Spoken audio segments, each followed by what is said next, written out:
Hi, this is Fredrik from Parasite Studio. So I just thought that I'd make a little video and share what I've been working on lately. So first off, here we have the Moonobvious 8-bit microsystem.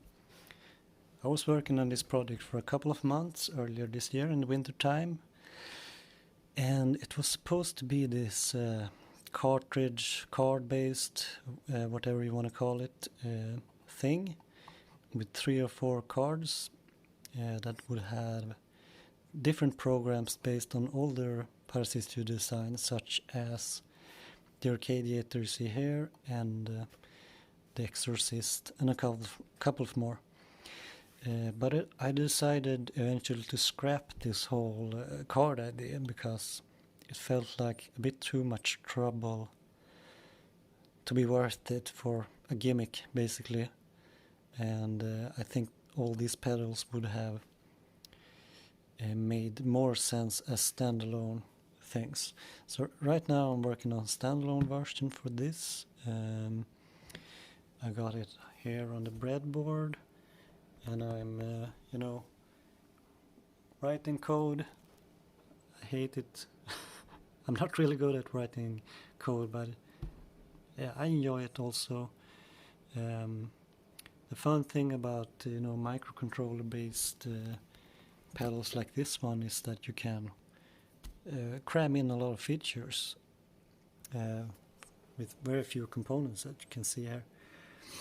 This one is based on the ATtiny 84, which is not the best, most versatile microcontroller, but that's part of the fun for me, to have some limitations to work with and try to write as efficient code as possible.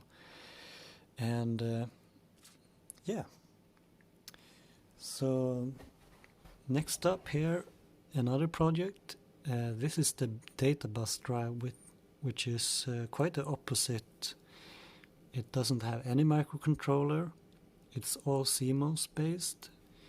It has total of 19 chips, 15 for the audio and 4 for this LED matrix you see here. And yeah, this project was inspired by all 8-bit computers, and specifically this one that I built a while ago, the Gigatron computer. At least in terms of the aesthetic, because this project, when it's finished, here's a printout of the huge circuit board. It will also have like a clear acrylic top cover, so you can see all the chips and the circuitry and all the blinking LEDs and stuff inside.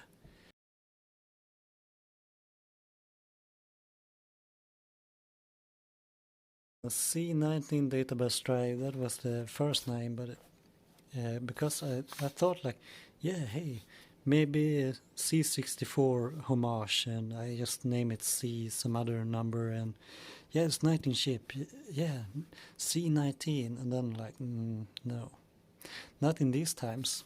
It felt a bit too heavy. I wasn't even thinking about that at first. Yeah, I'm stupid. Maybe not the most DIY friendly project, but who cares? I just do this kind of stuff for my own sake, mostly, And so that is what I'm working on now, and I'm waiting for the prototype PCBs to arrive for this project. But yeah, let's listen to it a little bit. Right now I'm just injecting a signal from my signal generator.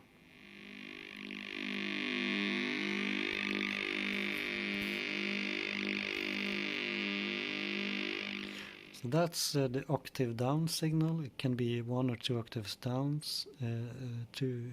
It's either sawtooth or square wave, and right now it has this phaser modulation going. And you can adjust the frequency of the phaser.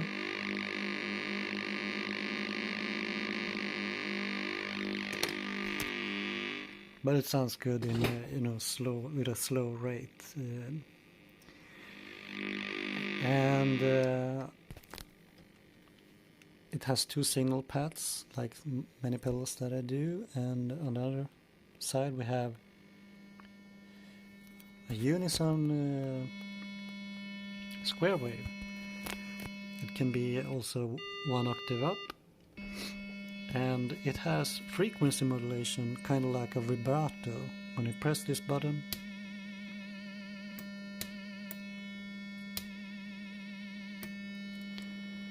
so let's blend these together. Just turn on the vibrato.